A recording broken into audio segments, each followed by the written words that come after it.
Okay guys, before we get into the video, I have some fantastic news. I have the official list of what players and how many spots are going to be available in our Dynasty Dispersal Draft. Yes, this is a league that's already existing, but I was stupid. I made the league too large for the amount of people on Patreon that we had at the time, but now we're ready to fill it and we're ready to get this thing going again.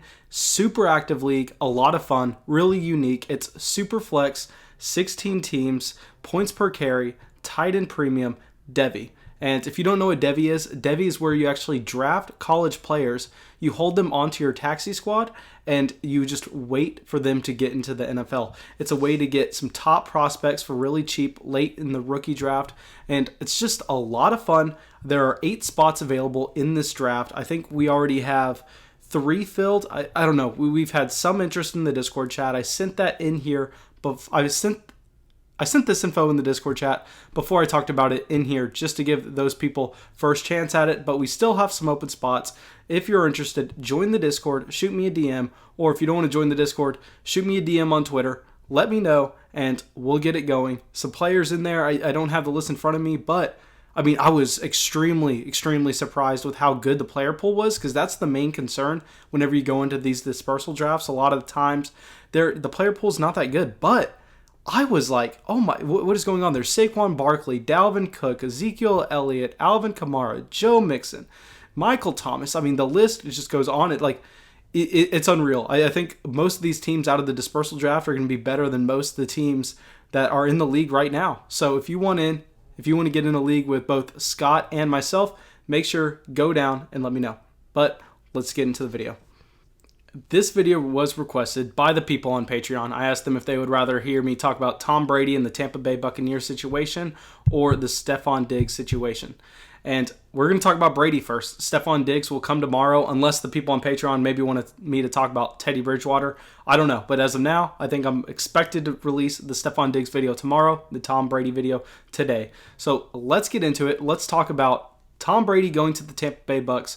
What does this do for his dynasty value? What does this do for the dynasty value of the wide receivers in Tampa Bay? Because we know that this was the most productive passing offense in the league in 2019. A lot of it has to do with the supporting cast. A lot of it has to do with Bruce Arians. But I'm here to tell you that I think most of it had to do with Jameis Winston. I know, Jameis Winston, horrible NFL quarterback. You can argue that he is a bottom-tier quarterback for an NFL team to win a Super Bowl just because of his recklessness and the interceptions. But when it comes to fantasy, when it comes to putting up numbers, I think Jameis Winston's probably not the best quarterback in the league, but right up there with the elites. And I'm going to get into why, and I'm going to get into what we can expect with Tom Brady replacing him in this offense.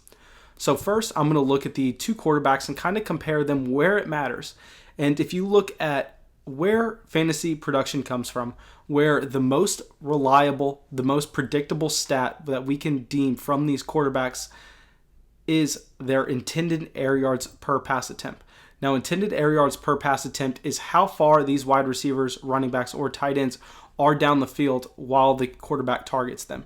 This shows us the aggressiveness of the quarterback and shows us how willing they are to push the ball down the field, because we know that it's strongly correlated. I'm not going to go through the study, but there have been studies done that show that this is essentially the most important stat when it comes to determining a quarterback's passing numbers in the upcoming season. So let's go back to 2017. We're going to do a 3-year sample comparing the 2 quarterbacks where I think it matters most, and then we're going to get into just kind of the analysis and how this matters for the wide receivers positions and really the tight end and running back position for the Tampa Bay Buccaneers. So in 2017, Tom Brady was the quarterback 10 in terms of intended air yards per pass attempt. That was 9.0 yards.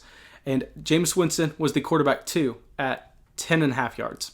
Then we go on to 2018. Tom Brady falls a little bit, goes down to the quarterback 18, and pretty much loses a little over a yard per intended air pass attempt. I'm going to mix up my words here, guys. I'm sorry.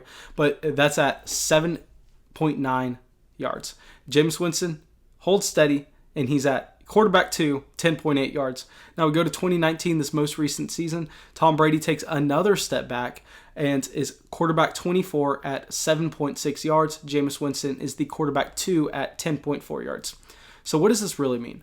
This means that Jameis Winston is consistently looking to push the ball down the field where Tom Brady is not. Maybe that's smarter for Tom Brady and the offense that he's playing in. Maybe that has a little to do with scheme. But we see that Tom Brady is consistently on the decline when it comes to throwing the ball down the field. And you can easily argue that his weapons were best suited for just dump-off passes and passes around the line of scrimmage in 2019 with Julian Edelman and with James White. But you can't just fully blame it on the system, and you can't fully blame it on the weapons around him. The fact is, Tom Brady is getting older and older by every year. I mean, it's dumb to say, but it's the obvious. And I think a big part of him just decreasing his air yards every single season by a significant amount is his old age. I don't think he has the arm strength anymore. I think that he's a little bit washed in terms of pure arm talent. Obviously, he is one of the great minds in the game, but when it comes to throwing the ball down the field, when it comes to getting the ball to the boundaries and getting the ball down in the second level, I don't think Tom Brady is anywhere close to Jameis Winston. Now, that's not going to necessarily hurt the Tampa Bay Buccaneers because Bruce Arians is a fantastic coach. Tom Brady is a fantastic quarterback mind, so they're going to work around that, and that's what we're trying to project. We're going to try to project how they're going to attack these defenses with what weapons. So now let's look at the prototypes of the wide receivers, tight ends, and running back that Tom Brady is going to be working with. Now, Mike Evans in 2019 finished as the wide receiver 5, while Chris Godwin finished as the wide receiver 2. And let's get it out of the way. We all know that I hated Chris Godwin in 2019. I did not draft him in any league. I'm sorry if y'all listened to my advice when it came to Chris Godwin, but I completely whiffed on him. And I can't really, I don't want to say that it was a bad process because I think my process was solid. I did not expect the BUCS to lead the NFL in passing yards, and I did not expect O.J. Howard to completely tank in 2019. But here we are, so let's get that bias out of the way. I may be a little biased against Chris Godwin. I want to make that clear. But Godwin finishes as the wide receiver 2. Evans finishes as the wide receiver 5. Now, all over podcast, all over Twitter, I've been seeing that everyone's saying Tom Brady to the Patriots really helps Godwin, really hurts Evans. And I've also been seeing some people say the opposite. I've been seeing some people say that Mike Evans is now Tom Brady's new Rob Gronkowski, which let's just kind of look at this more in depth because I want to kind of prototype where these wide receivers are getting their targets because we know that Tom Brady is not going to be able to get the ball down the field like he used to be. He's not going to be able to get the ball down the field like Jameis Winston was, but he's going to be more accurate in the short game, and that's where he's going to attack these defenses. So what wide receiver is this going to really help when people are talking about it? Now, in 2019, if we look at air yards per target for these wide receivers, Mike Evans comes in as the wide receiver 8 with 15.3 air yards per target, and Chris Godwin comes in as the wide receiver 58 and 10.4 air yards per target. Now, what this tells me is the people on Twitter who are saying Chris Godwin is helped by this and Mike Evans is hurt by this, they're right. I completely agree just because the type of passes Tom Brady's going to be throwing and where he's going to be looking at in the field.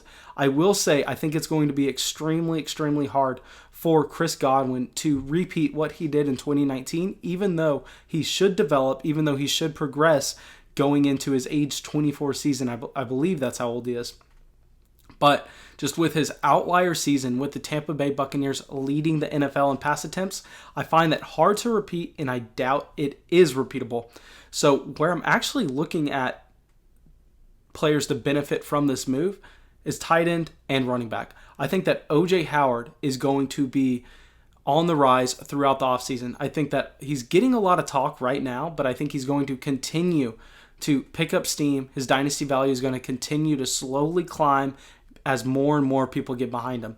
So this may be a situation where you want to go out and you want to buy O.J. Howard a little high, and then maybe the price is going to be even higher at the end of the offseason just because it's going to be one of those players like Chris Godwin last year, which ended up really working out, where more people and more people and more people are going to start to get behind him and are going to start to push him up draft boards. So O.J. Howard may be a great dynasty buy high right now.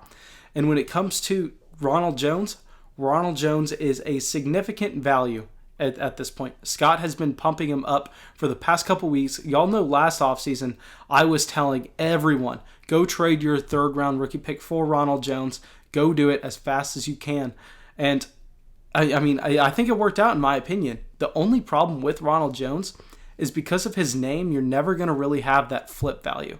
He has left such a sour taste in so many people's mouths that even if he does come out and have a great season, you're not going to be able to flip him for anything. So whenever I'm trading for Ronald Jones, I'm trading for him knowing that he's going to be on my roster for the long haul, and I'm not going to be able to move out from under him. So if you're a true believer in Ronald Jones, I would go out and get him now, especially while there's a lot of talk of Melvin Gordon or Todd Gurley actually going to the Tampa Bay Buccaneers, which is what I want to talk about next.